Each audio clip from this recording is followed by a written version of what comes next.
સવાર તો થઈ ગઈ હતી, પણ શહેર જાગતું નહોતું, ચિલ્લાઈ રહ્યું હતું.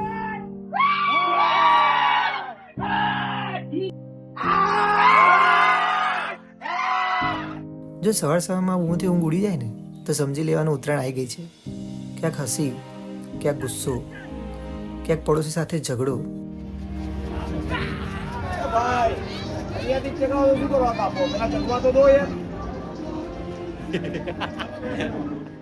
પણ આજ તો ઉત્તરાયણ છે ને, આમાં જો શોર ન હોય, આનંદ ન હોય તો ઉત્તરાયણ જેવું લાગે જ નહીં.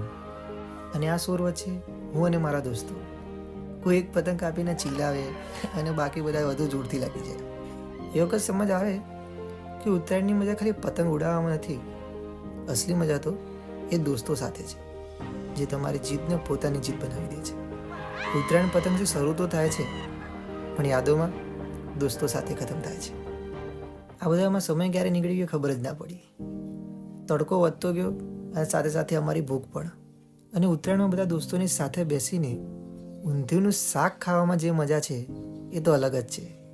અને છાશ પીધા પછી જે ઊંઘ આવે એ તો તમે જાણો જ છો. તો બસ થોડો આરામ કરી ફરી સાંજે નીકળી જઈએ છીએ રમઝટ બોલાવવા માટે ધાબા પર. આ મસ્તીમાં એટલો ખોવાઈ ગયો હતો ને કે આંગળી ક્યારે કપાઈ ગઈ ખબર જ ના પડી. પણ આ બધું તો ચાલ્યા કરીને. પણ આ બધાથી અમારી મોજ મસ્તીમાં કોઈ રૂકાવટ નથી આવી, કેમ કે સાંજ થતાં એક સ્પેશિયલ ગેસ્ટ આવે છે, ગુચ્ચી. એને એ તો નથી ખબર કે ઉત્તરાયણ શું હોય છે, અને એમ પણ નહીં કે અમે એને જોઈને આટલા ખુશ કેમ થઈએ છીએ. એ બસ ખુશ હતું અને અમે એની ખુશીનું કારણ. એની સાથે રમતા રમતા સાંજ ક્યારે થઈ ગઈ ખબર જ ના પડી. સાંજ થતાં હાથમાં ચાના કપ આવ્યા અને અવાજ ફરી આવ્યો. ફરી મોજ મસ્તી, રીલ બની, ડાન્સ થયો, ઉપર આકાશમાં ફટાકડા ફૂટ્યા અને નીચે ધાબા પર દિવાળી જેવો શોર અને નવરાત્રિ જેવો જોશ. અને આ બધા વચ્ચે મમ્મી બસ એમને આમ પોતાના માટે એન્જોય કરતા ફરી એકવાર પોતાની લાઈફને ખુલીને જીવતા જોઈને થયું કે આજ તો બેસ્ટ મોમેન્ટ છે મારી ઉત્તરાયણની.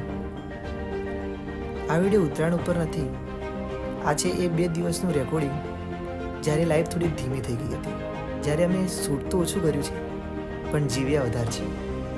આગલા વર્ષે શું હશે, કોણ હશે, કોણ નહીં, કંઈ નક્કી નથી. એટલે કેમેરો ઓન કર્યો જેથી આ મોમેન્ટ ખાલી યાદોમાં નહીં ક્યાંક તો સેવ થઈ રહે.